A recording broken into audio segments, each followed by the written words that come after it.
Ampifaliana ry havana marana no azontsika miona toy izao fampizara Mofonaina mba azontsika sakafom-panahy hoentina mivelona indrindra amin'ity toerandro ity eny amin'ny fiainanao manontolo. Ho aminareo izay efa nahazo finoana soa tahaka ny anay amin'ny fahamarinan'i Jesosy Kristy, Andriamantsika sy mpamonjy antsika. Ampitomboina ho anareo ny fahasoavana sy ny fiadanana amin'ny fahalalana tsara n'Andriamanitra sy Jesosy tompontsika. Amen. Alakamisy 4 Aprily 2022 ibadinantsika aloha hevitra hoe manazava MPINO ny tompo. Andeha ry havana idera sy ankalazan'Andriamanitra isika. Miderany Jehova fa tsara izy, fa mandrakizay famindram-pony. Aoka anao izany navotany Jehova, dia izay navotany ho afaka tamin'ny tany amin'ny fahavalo, sy nangoniny avy tany amin'ny tany maro, dia avy tany atsinanana sy andrefana, ary tany avaratra sy tany amin'ny ranomasina. Miderany Jehova fa tsara izy, eny mandrakizay famindram-pony. Amen.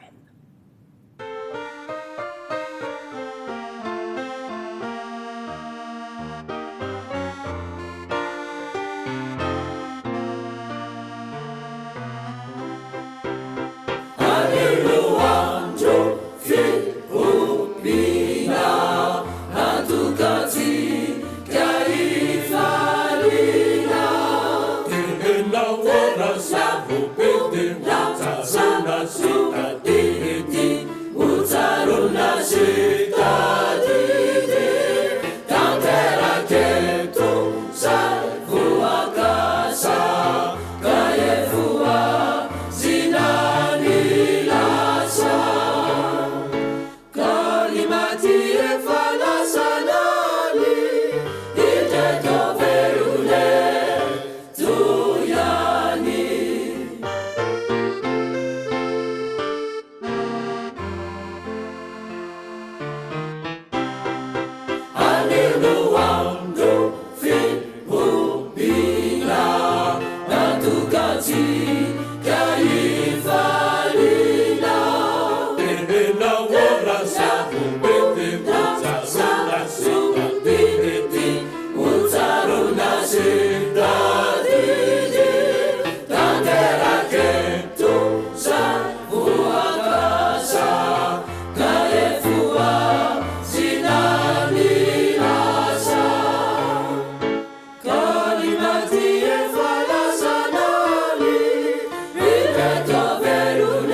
ivavaka isika io Jehovah tompo Andriamanitra io Andriamanitra tsy mijery fotsiny ianao ary mitarika ny olo andeha amin'ny fahazavana koa midera sy mankalazy na arinao masina izay tompo mivavaka aminao malona ny fahalemenay dia mangataka amin'ny famindramponao izay mamindrafo aminay eny mamelany erikay afao izay feno ny fananao masina izay anazavanay amin'ny fanambarany teninao ziovakiana aminay amantaranay ny sitraponao Andriamanitra naran'i Jesosy Kristy mpamonjy anay no angatanay izany vavaka izany.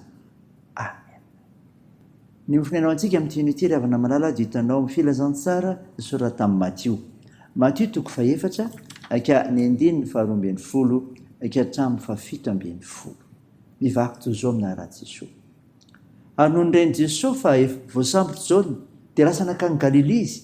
Ary noho niala tany Nazareta izy dia nakany Kapernaum izay eo amoron-dranomasina ao amin'ny zaratany Zebulona sy Naftalia ka noho natao izy mba tanteraka izay nampilazaina ny seha-paminany hoe ny tany Zebulona sy ny tany Naftalia ao amin'ny tany amoron-dranomasina ny andafin'ny Jordana Galilea tany Jetilisa ny olona izay nitehitra tao amin'ny maizina dia nahita mazava lehibe ary izay miteratra tao amin'ny tany aloko ny fahafatesana ny mpisahan'ny fahazavana ary tamin'izany andro izany dia nanomboka nitory-teny Jesosy ka nanao hoe mibebay ianareo fefakaiky ny fanjakan'ny lanitra.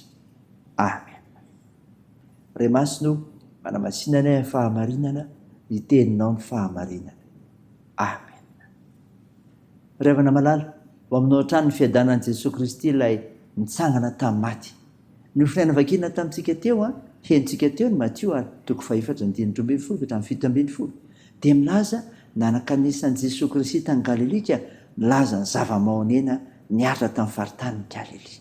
Zava-mahonena izay niatra tamin'ny faritany Galilea. Na ilika ny maro Galilea no ireo antony reto. Lasa nampidirina olona hafa tao aminy. Izany hoe lasa nifangaro tamin'ny olona hafa mihitsy ny olona tao Galilea. Lasa nanana fomba fanonona teny miavaka tsy tahaka ny amin'ny Israely rehetra ny Galileana. Lasa lalana nifamezivezen'ny olona maro sy fomba mampanao maro samihafa tao ary amin'ny tany atsinana indrindra satria nisy toeram-piantsonana sambo tao. Faritany tsy mba nisitraka ilay fahazavana mirapetra avy tany Jerusalema, Galilea, ka tsy mba nanana izay zavatra fantatra ny niainan'ny faritra hafa. Tena nahoneny indrindra toem-piainan'ny Galileana satria nolazaina fa naina tao anatin'ny aizina be izy ireo tamin'ny lafim-piainana rehetra. Isaia mpaminany dia milaza fa mbola nandeha tamin'izany ny aizina izany ny olona ao. Amin'izany dia very ny fatokiana sy ny fanantenana hiatrehana ny fiainana. Amin'izany rehetra izany driavana dia izao tsy mijery fotsiny Andriamanitra. Tsy mijery izany fotsiny Andriamanitra. Eo anatrehan'izany anefa no nividianany tompo azy mba honenana ka anambarany ny asany izay fahazavana sy mitondra ny mazava ho an'izay miaino anatin'ny aizina. Ary izany no antony nividianany tompo mba honinao. Mario ilay fifanoherana mbaran'ny Matio mba nehony izany fanafahana izany. Ireo izay niaina tao amin'ny maizina no ahita mazava satria azavain'i Jesosy Kristy. Izany koa azavao amin'i Jesosy Kristy ny fiainanao. Atsoy Jesosy Kristy mino azy dia apetrao amin'ny fiainanao izy. Io hitanao ilay mazava hoentiny manoloana ny mety ho famaizinana iainanao. Teo an'Andriamanitra ny voninahitra. Amen. Dia vavaka isika. Tompo misaotra amin'ny mofinaina nomenao izay zavatra mahonena izay niatra tamin'ny faritany Galilea. Ary tsy nijery fotsiny izany ianao fa nitondra ny mazava tao aminy tamin'ny fonenan'i Jesosy Kristy tao. Tompo mamelaka manokana ny tokantranonay aminao izahay ho tarihinao ka ianao no miara-manapaka sy mandidy aminay ary anapahifana amin'izany anehoana ny fihavananay ho tahaka ny eo amin'ny Kristika anatanterana ny fanekena ary mitondra ny mazava ho anay. Tompo, tao ireo manana andraikitra amin'ny fitsaboana ka anasanareo marary mila ny vavakay. Ampirizinao ireo manamanjo, anohanareo mareo sikulina sy sahirana, sy hitahinao ny fihazakazanay sy ny asanay ary ny fikasanay, ny fianarana satria ampy mizara ho anay mantsy ny fahasoavanao. Tao io firenenay ka hiasa mahery ny fananao masina amin'ireo tomponariko mpanjakana sy ny vahoaka malagasy anome fahindrena. Ny vavakay dia etoany amin'ny anaran'i Jesosy Kristy ilay mpanavitra anay elena monjy anay koa sady efa nampahandrinay nivavaka manao hoe raha nay ao izay ny an-danitra ao masinina anie ny anaranao ho tonga anie ny fanjakanao atao anie sitraponao ety an-tany ho tahaka ny an-danitra mihony anio izy anona sahaza ao anay ary mamela ny elikay tahaka ny namelanay izay meloka taminay ary aza mitonanay amin'ny fakapanahy manamfanay amin'ny ratsy fanao ny fanjakana sy ny hery ary ny voninahitra mandrakizay amen. Ho tanteraka aminao ny tsodrano izay atotry ny anaran'i Jesosy Kristy. I Jehovah mampiaro anao, i Jehovah mifialofanao amin'ny ankavananao, ny masoandro tsy mba melanao noho ny andro na ny volana noho ny alina. I Jehovah iaranao amin'ny ratsy rehetra eny hiaro ny fanahinao izy. Jehovah iaranao na mivokana miditra hatramin'izao ka ho mandrakizay amen. Teo n'Andriamanitra irery ny voninahitra amin'ny anaran'ny Ray sy ny Zanaka ary ny Fanahy Masina amen.